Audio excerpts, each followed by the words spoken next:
Anatomy of a Fall is a brand new film from France, and this was from director Justine Triet, who also wrote the film with Arthur Harari. This is a new whodunit film that won the Palme d'Or at this year's Cannes Film Festival. For those who don't know, this is basically the big and main award at the festival. The story is about a woman who is suspected of her husband's murder, and their blind son faces a moral dilemma as the main witness. I found Anatomy of a Fall to be a really intense and intelligent film, and I absolutely loved this. Firstly, I very much liked the cinematography. It captures and shows to obviously be a piece of fiction where we see amazing wides and establishments from the interior and exterior shots, making the world of Anatomy of a Fall to look so immense, but at the same time it looks remote as well. But it also shows footage that looks faction, where we see different formats that looks like this is a true crime documentary, and it felt appropriate and relevant for a film like Anatomy of a Fall. All of the acting was just outstanding. Sandra Huller as the main lead once again smashes it, just like she did recently in Jonathan Glazer's The Zone of Interest. The actor Milo Machado Grana as the son Daniel, or how they say his name in the film, Danielle,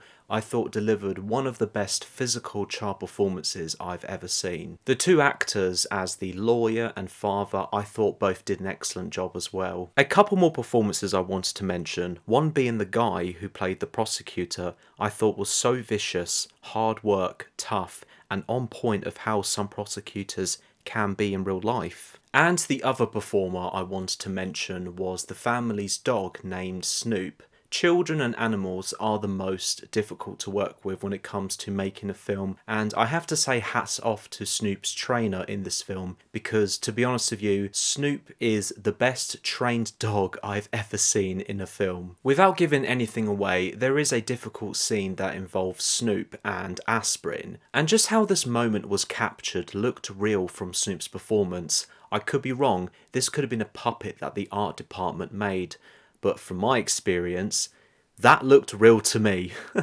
I found Anatomy of a Fall to have excellent pacing. It takes its time to present everything from the investigation of the case. It goes into great detail about walkthroughs, reenactments, interviews, interrogations, and all of the courtroom sessions. All of these moments makes the script to be full of intensity and intelligence, and trust me on this, the 2 hour and 31-minute duration does fit in perfectly for this film.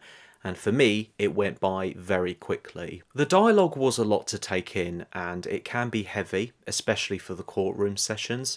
Just like recently with Oppenheimer, it's one of those films as well where you can easily lose focus, and if you go for a toilet break and you come back for a couple minutes, you may have missed already a lot of information. But on the plus side, just like myself and I'm hoping many others, will be hooked and glued to the screen of what's happening. With the tone, it was full of subtlety and naturalism and never felt over the top. You know, there have been some courtroom films in the past that have to shove in the most dramatic music and acting, but with a film like Anatomy of a Fall, it never felt like that from everything. And there is barely any music in this film, except of course from the end credits and that song by 50 Cent that plays more than once, which is intentional for the plot, by the way. The main strength I found from Anatomy of a Fall is its beauty of ambiguity, and that is with reference to the characters, specifically the family themselves. They are all so interesting and indeed full of mystery when it comes to their own internal conflicts,